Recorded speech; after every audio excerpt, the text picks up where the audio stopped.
Song is a song that we really needed to hear right now. Like, it's my life. Do that which sets your. My thing is, do that which sets your soul on fire.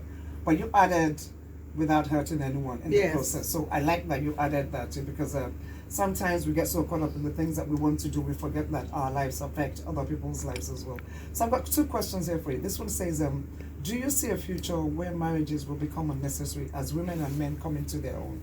Wouldn't society be better off if we redefine what marriage is? That's a deep one. That's a deep one. That's a deep one. I will ask if the person is watching one of these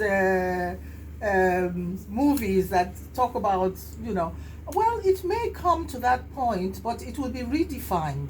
Before, it was a man's world where it was everything to do with the man. But I think it's getting to the point whereby marriage is a partnership. You come into it together, and so you both have to put in the best that you can. The woman is the nurturer, the man is the provider. She nurtures, he provides. Both of them complement one another. So there has to be a redefinition of what marriage is. Not that kind that they say, I paid your bite. I went to this, I paid for you. You must stay inside the house and dictate to them. No, it's going to be two people coming together and agreeing properly and then sorting themselves out. There's a song by Teddy Pendergrass. It goes, not about 70-30, not about 60-40, talk about 50-50. So it's going to come to that. So 50-50, yes. I love that. Second question, it says, a young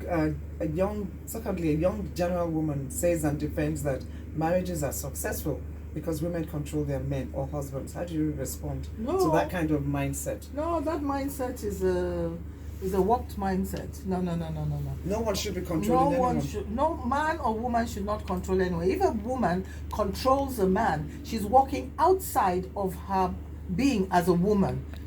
The man too is not there to control the woman. Like we say, 50-50. Your strengths and your weaknesses should be put together. That one is an Amazon. Thank you. Let's talk politics for like a second. Nigeria, with everything that's going on with it, what are your thoughts? I mean, I want to say things like, how do we go from there to here? And how do we go back to there? There being the good place. I remember fond memories of growing up in Nigeria, where everything was nice and easy. We had no technology. We had none of these things that seems to be creating all sorts of issues. But we were happy children. The home seemed stable. Parents were working. True. They had reasonable time to spend with the kids. But now everything is at large. What are your thoughts on that, very quickly? Oh, my thoughts are very deep on that, because I am a social commentator and I give it to them out there in Facebook. So I'm going to be very careful. Please be I don't careful. get you into trouble. Yes.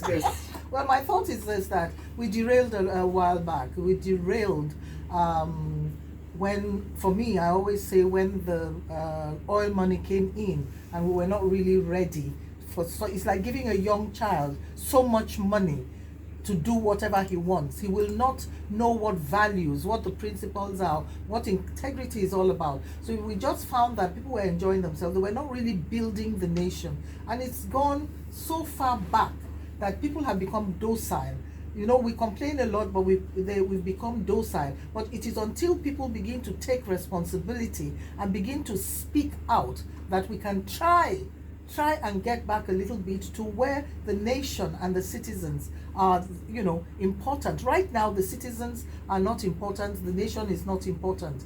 That's why you see all those train attacks and the airport attacks, and everybody is talking about putting security, having airplanes directing them. Well, we have a long way to go, Schultz. I will not say anything more in here, but we have a long way to go, and every citizen needs to take responsibility, because it's not just about the government, it's about us too as well.